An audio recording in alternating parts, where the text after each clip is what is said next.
It is in every one of us. Wisdom. It is in every one of us. The wisdom to know that we are all good, that we have infinite potential, that we are equal to that which Jesus was. It is in each and every one of us. Who knows that? Yay. Who lives that? Yeah. So we truly have that faculty. And Charles Fillmore, he really studied Jesus. He studied the way Jesus lived his life. And he studied how he did that. And he saw that Jesus actualized his full potential. And he saw that as Jesus called forth the disciples, he saw how each one of these disciples fully lived within each one of these faculties that we've been talking about over the last few weeks. So we started out with faith, right? And faith is the foundation, right? And faith is that which is spiritual assurance. And then we went on to strength. And we went to strength because strength is what we need to carry out that which we are faithful for. We need that strength. We need that constant reminder that it's all about what we think about. So what are our thoughts? We need that persistence to keep coming back to what are our thoughts? What are we thinking? Are we thinking of, because we always have faith, it's just what do we have faith in? Do we have faith in good or do we have faith in fear? So we have to have that strength to keep coming back. So I asked the last few weeks to notice your week. Did anybody notice where the divinity was working in your life? Where all of a sudden you realized you had a God moment. Someone want to share what that was for you? Just shout it out. When I saw goodness in somebody. Yeah. Was it someone you liked or didn't like? It was someone that I could have judgment, and I flipped it instantly. Congratulations. And I saw a brightness in Congratulations. Yes. Just a really bad driver in front of me.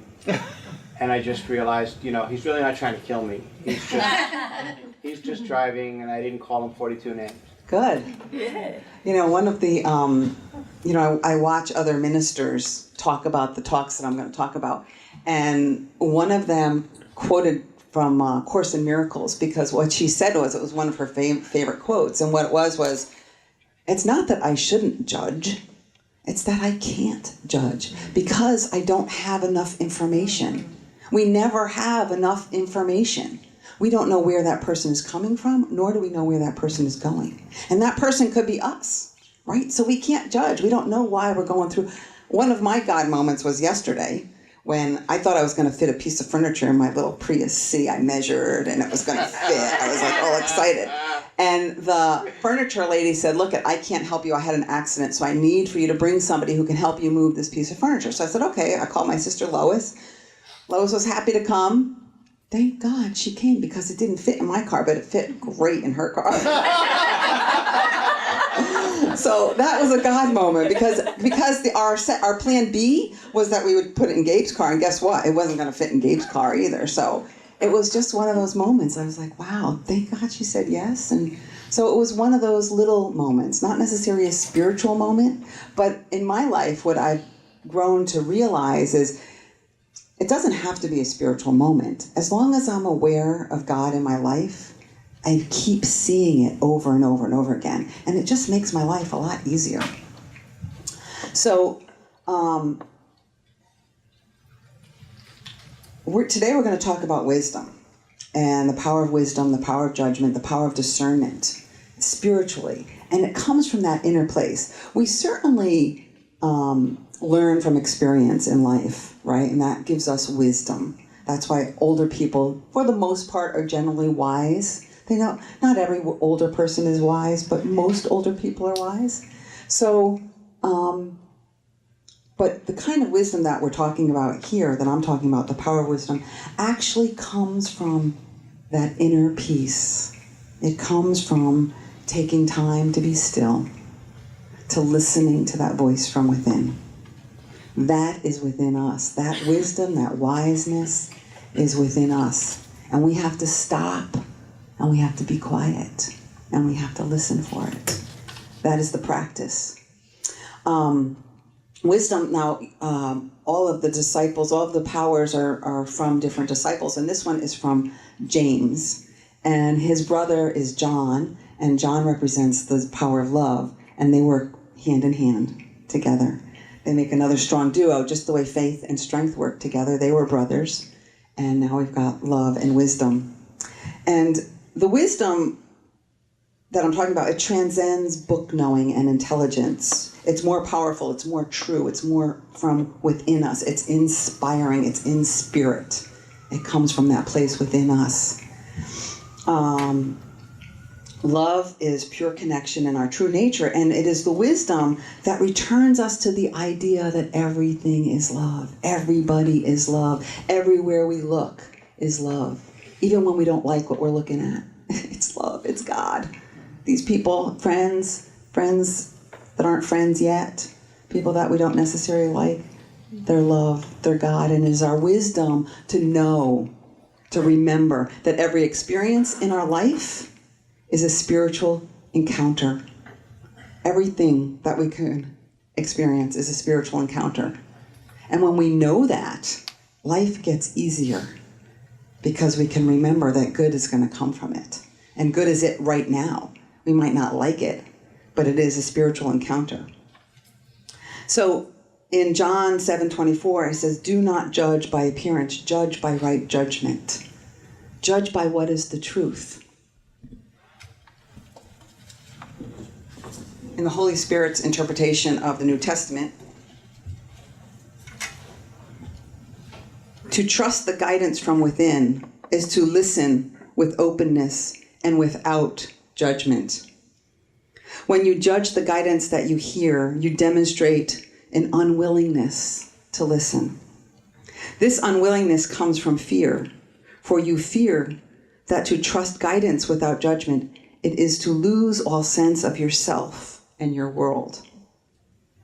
In this, you are not incorrect. It is only the fear that misleads you. For to lose the sense of yourself as you see yourself now, and to lose your sense of the world as you see the world now, is to lose your sense of what is false, and to gain the realization of what is true. If you hold on to your fear out of a sense of self-protection, you hold on to your willingness to embrace the light. You must embrace the light to share it. You must be the light for the light to shine through you. You must be the light for the light to shine through you. That's why we light that candle, is to remind us that we are the light, and the light is going to shine through us when we remember that, and not when we're afraid and we allow our intellect to tell us what to do rather than our heart.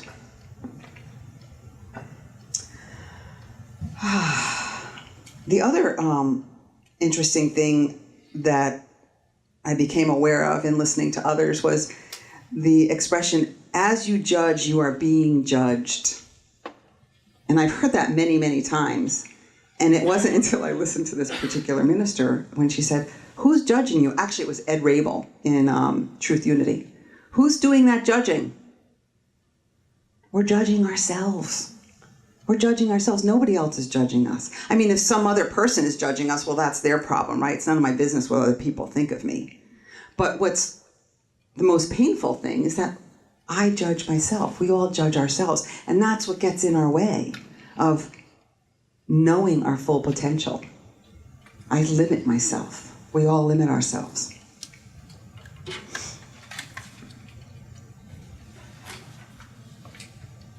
So our prime function to judge is to make decisions from the conscious realm, not from the subconscious realm or the unconscious realm. That's the difference. A lot of times we make decisions from that unconscious place, from that subconscious place, from that place of fear, from that place of experience that came before us, rather than making a decision of saying, wait, let me stop and go within and get the answer. That's making a decision from that place of higher consciousness. That's asking that spirit within us, that higher self, of what is my next step? Where do I go from here? And we're always led. Always. We just have to be quiet and listen. So Michael Beckwith says, we live in a world of possibility. We can create the kingdom of heaven here and now. You just have to know what is your assignment. What is your assignment? What did you come here to do? And it doesn't have to be a big deal. It could be, I came here to serve, which is great, but are you serving from that place of joy and love? Or are you serving because you feel like you have to serve? Very, very different experience. So when we can go into prayer, and what does prayer do? Does prayer change God? Prayer changes us. So we go into prayer and we ask, and then we be quiet so we can listen and hear the answer. Our wisdom, use wisdom to guide us on this journey to the kingdom of heaven here on earth. That's what wisdom does. So the other night I was with some friends, and many of us get pets because we love the unconditional love that our pets give us, right? I was at a meeting the other day and someone said, my boyfriend said, I think you love your dog more than you love me. She said, I couldn't answer him. I didn't know what to do, if I should be honest or not. But anyway, so we get pets because they give us such unconditional love. And so this friend was telling me how she had this cutest little dog, and his name was Lucky. And the thing was, Lucky was a rescue dog. And he was cute and little, and the kind of dog that you want to pet and pick up. But guess what? Lucky did not like to be pet and picked up. Lucky would bite you if you would pet and pick up Lucky. So she and her husband didn't care. They loved Lucky. They just wanted to be with Lucky. And one day she was Googling over Lucky, like looking right down at him and Googling over him. And Lucky bit her nose. And she said, it's Lucky. I have to accept Lucky as Lucky. And I was like, wow, that's pretty wise. That's pretty wise, of just accepting the dog the way it is and loving the dog. Because that's what we're here to do, right? I don't know if she saw God and Lucky in that moment, but God is in Lucky, right? God was certainly, and Lucky was certainly teaching her in that moment. Thomas Edison, he had lots of failures, and he was at an event where they were celebrating him, and they asked him, how did you keep going when you experienced so many failures? And what he answered was, they were not failures. I got lots of feedback. What a way to answer that, right? Wow. That's how he kept going. It was feedback for him. That's wisdom. So, anyone know who in the Bible, who is the wisest king? Solomon. Yeah, wow. I didn't know that until this.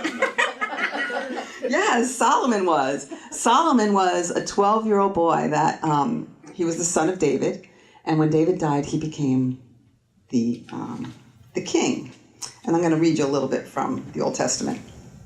At Gibeon. Now, Gibeon, in metaphysics, Gibeon means a high illuminated state of consciousness, the high point in the silence which man reaches when he realizes his unity with God. So that's where Solomon was when he had this dream. And in the dream, God said, ask what I shall give you.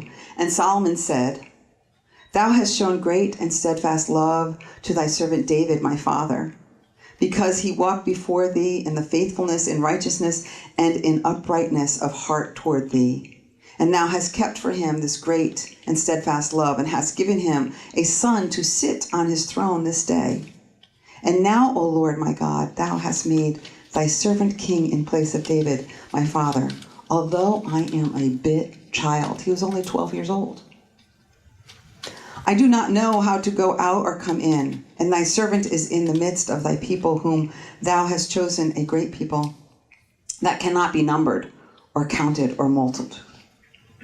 Give thy servant, therefore, an understanding mind to govern thy people, that I may discern between good and evil, for who is able to govern this, thy great people? So Solomon asked for a discerning mind, and Solomon asked for understanding. So when he woke from his dream, the first thing that happened was 2 women came to him. There were 2 prostitutes. and they both had children. They had one, each of them had a boy, a baby boy. And one night, one of the women rolled over and suffocated her son and killed her son. So in the middle of the night, she went over to the other woman and stole her baby. So when they woke up, when the other woman woke up, says, "What have you done? What have you done?" She said, "What do you mean, what have I done?" She says, "Why did you give me your baby, and why is your baby dead?" She's like, "That's not my baby, this is my baby." She says, no, you have my baby."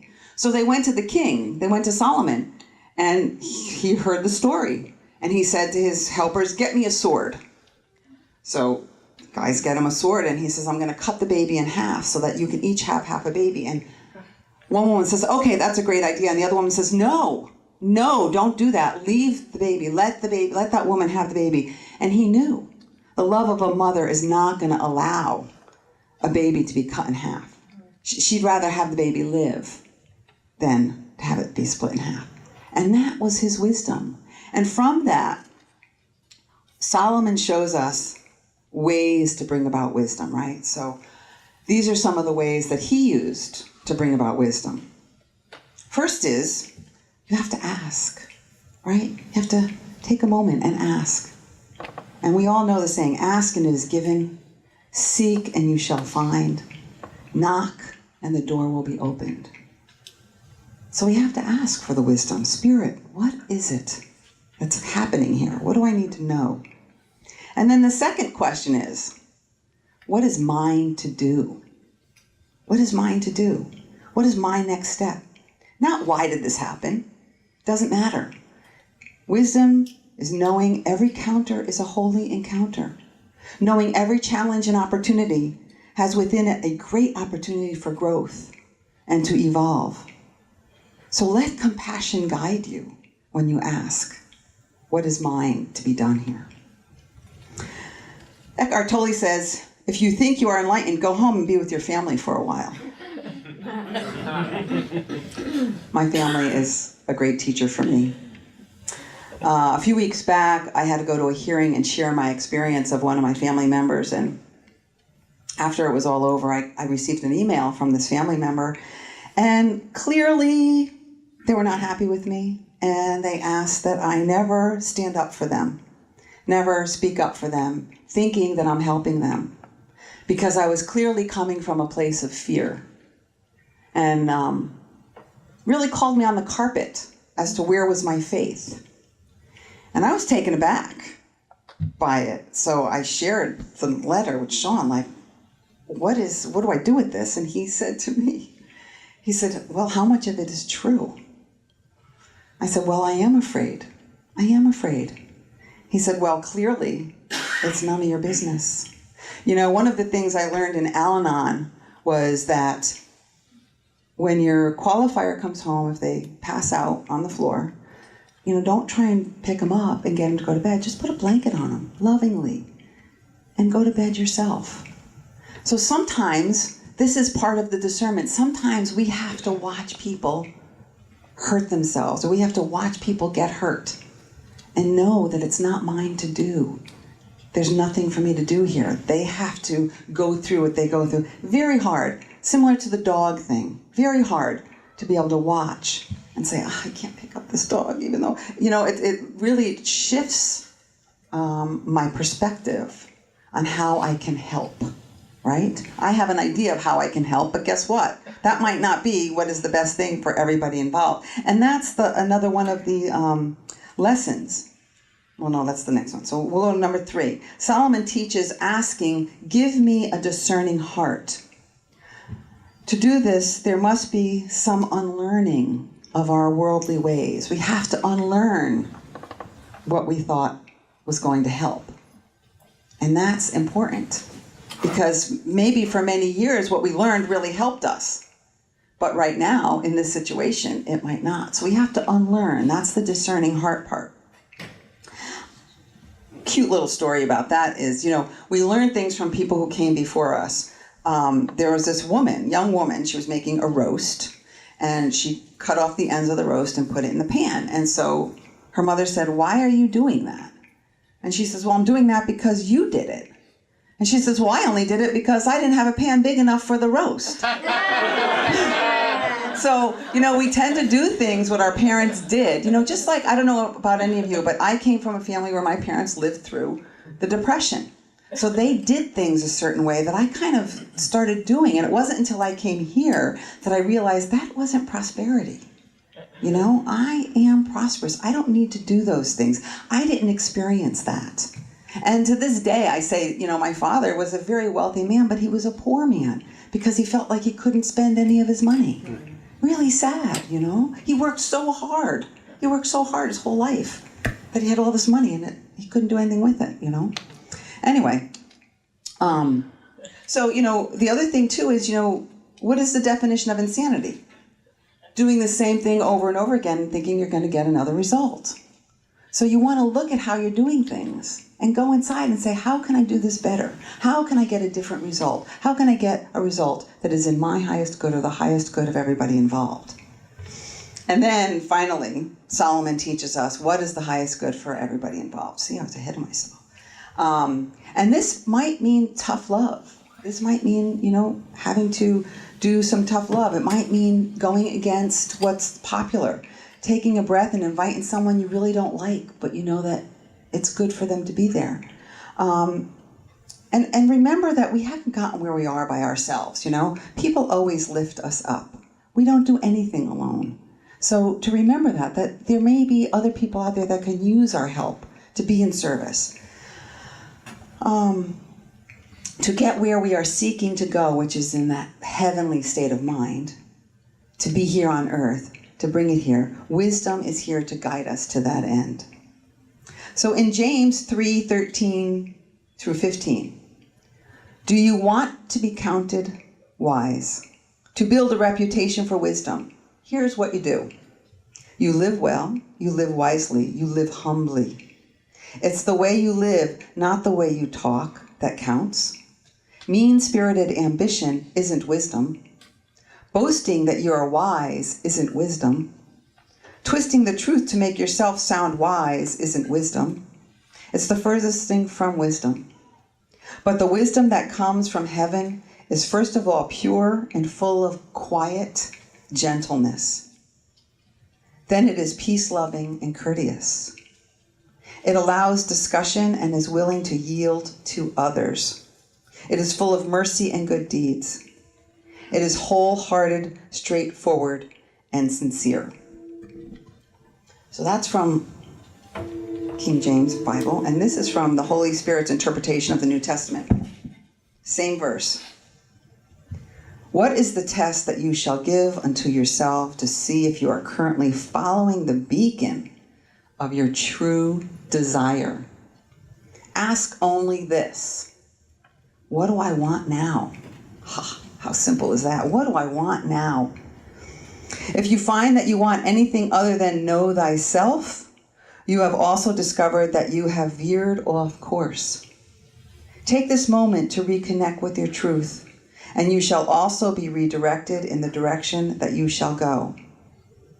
Peacemakers who sow in peace know the harvest of their own heart, and this is the rich reward of heaven. To know thy heart, follow thy heart. To know thyself, to thy own self be true. That is wisdom. So, I invite you to make choices from using the power of wisdom and discernment, knowing every step and every choice we make from a place of wholeness, perfection, and joy. Can we do that? This is the invitation of cultivating spiritual wisdom as taught in the 12 powers. So there's an unlearning, right? We talked about the unlearning needed to develop divine wisdom. We learn from experience. We come, like for example, if we come home late and our spouse is unhappy, guess what? We try not to come home late anymore, right? We learn from that. If a father asks a 13-year-old daughter, what do I look, stupid or something? She's wise not to answer him, right? Right? Okay. A wife asks her husband, do I look fat in these jeans? The wise husband only answers with a loving compliment. So there also has to be, the second part is there also has to be A willingness to practice silence, to hear the still small voice from within. This is our divine nature, our wisdom, our intuition. To block out the loud voices from our family, our friends, our peers, even the loud voices from our own ego. And the third thing, that this is the first time I'm mentioning it since the beginning, but is listen to our body, right? Our wisdom is in our solar plexus right here. It gives us information all the time. Listen to it. I've been blessed with, well, I don't know if it was a blessing, but I listen to my body because it will hit me on the head with a 2x4 if I don't. It's an internal guidance system. We learn to listen. Notice what goes on in your stomach. It will tell you something about your thoughts. So, two little stories, quick stories. When I decided to be a massage therapist, it was after, I was in corporate America for 13 years. I was on vacation. It took me 3 days to relax. I was up at Acadia National Park, and I was laying in the amphitheater on a bench looking up at the stars. And I said, geez, I should have gotten a massage before I went on vacation. I would have been relaxed from day one. And next thing I knew, I had a feeling in my gut, I had chills throughout my body, and I just sat up and I said, I should be a massage therapist. I have no idea where that came from, but that's the thing. That was God talking to me. And I was silent enough. I was in a place where it was so dark, the stars were amazing, that it hit me like a bolt of lightning. And I couldn't not do it. So I did that, and still is a very successful business, and I still love it. I don't think I'll ever stop.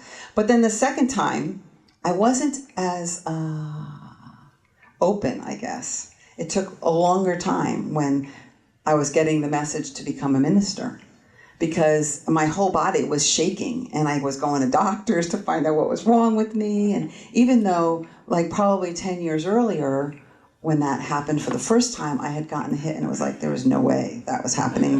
Somebody had just died, and I just felt like it was part of that process, of that grieving process. But it was when I came here, 4 years ago. Well, I came here 7 years ago, but it was after being here for a while that I started having these episodes again, and I was pointed in that direction. And so here I am. My body tells me, our bodies tell us information all the time. We just have to listen. So keep in mind to have and need the readiness to know. So the answers will be there, but you have to also be ready for the answer. Like I wasn't ready the first time I'd gotten the little idea to be a minister. When it is time, this means you are willing to live with the ramifications, to live in the decision that may disappoint those we love. Friends, family, colleagues, we must be open to this. When I left corporate America to do massage therapy 25 years ago, people in my family were like, what?